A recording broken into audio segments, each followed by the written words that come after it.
3 killers released early in Oregon under a new rule, despite objections from the families of 2 victims. Live, you're watching KOIN 6 News at 5. Watching out for you. If you were able to see the governor and talk to her about this, what would you say? I'd ask her how she would feel if it was her family.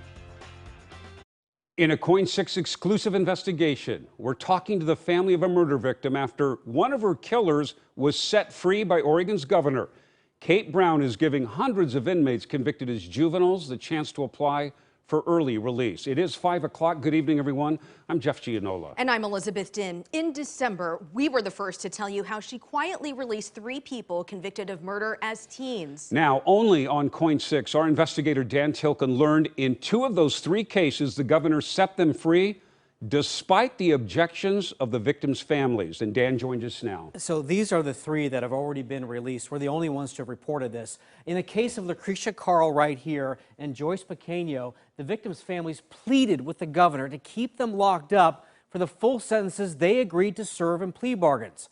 The governor said she took the families' feelings into consideration, but we've learned she hasn't even spoken to at least one of the families. She had a boisterous personality, loud, laughing, very bubbly. Sarah Jones was 14 when her Aunt Barbara Thomas was brutally beaten and murdered by her own son and 4 other teenagers in her Central Oregon home in 2001. The group became known as the Redmond Five and made national headlines. One of the teens was 16-year-old Lucretia Carl. In September, Governor Kate Brown ordered Lucretia released from prison 4 years early. It reopens the wound. Every time we think that we're just to that point where, okay, everything is going the way it should, one of them files an appeal or one of them files for clemency. Now in her mid-30s, Lucretia Carl was released to Yamhill County.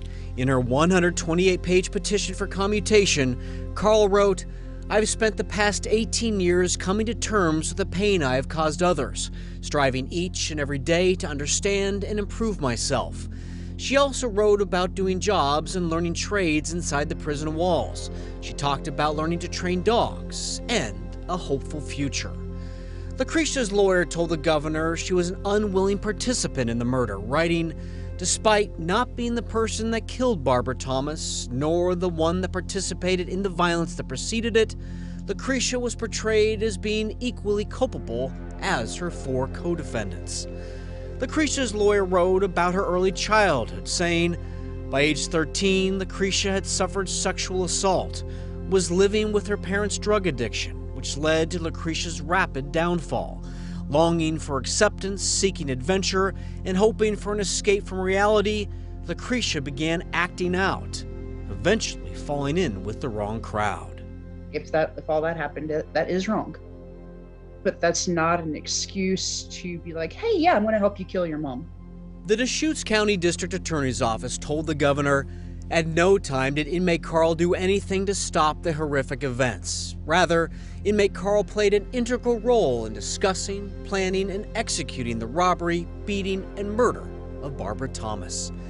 Sarah wrote her own letter to the governor saying, "Anything less than the full 25-year sentence would be a blatant injustice to my aunt and a slap in the face to my family." Her parents wrote, "This young woman, who is so proud of her accomplishments while in prison, has never in the last 18 years tried to contact us to apologize for her actions or lack of action that day." Governor Kate Brown has never agreed to our multiple requests for interviews about this case.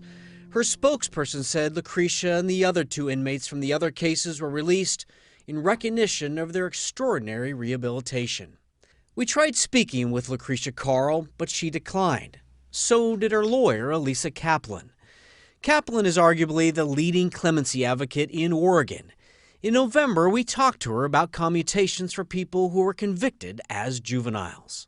I see people transform and change all the time and believe in the ability for youth especially to make those changes, because I've seen it, directly so many times.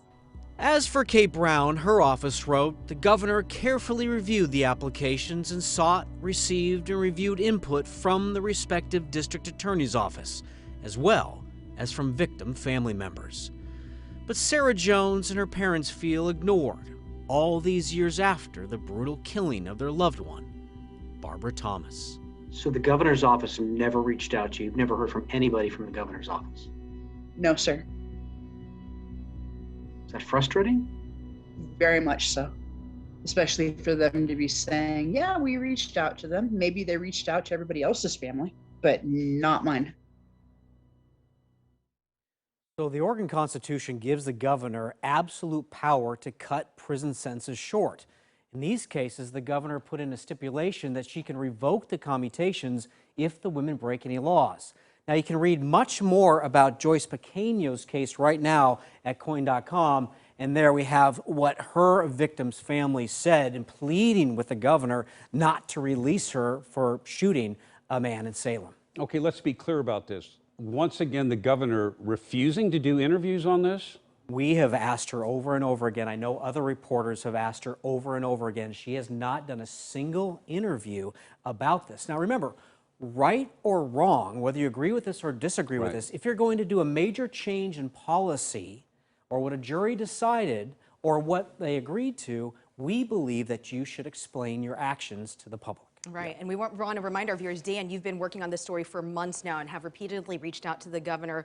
And when it comes to these inmates who were convicted as juveniles, there are others who are behind bars. What about them? Are they looking to see their hearings come up next too? So far, 28 people have applied for early release hearings. Those will start next month. 21 of those people are in for either murder or manslaughter, and 3 of the people that have applied to get out early are 3 other members of the Redmond Five. So Sarah Jones and her family are going to have to go through this 3 more times. Okay, I know you'll keep working on this as possibly more prisoners are released early by the governor. Okay, thanks, Dan.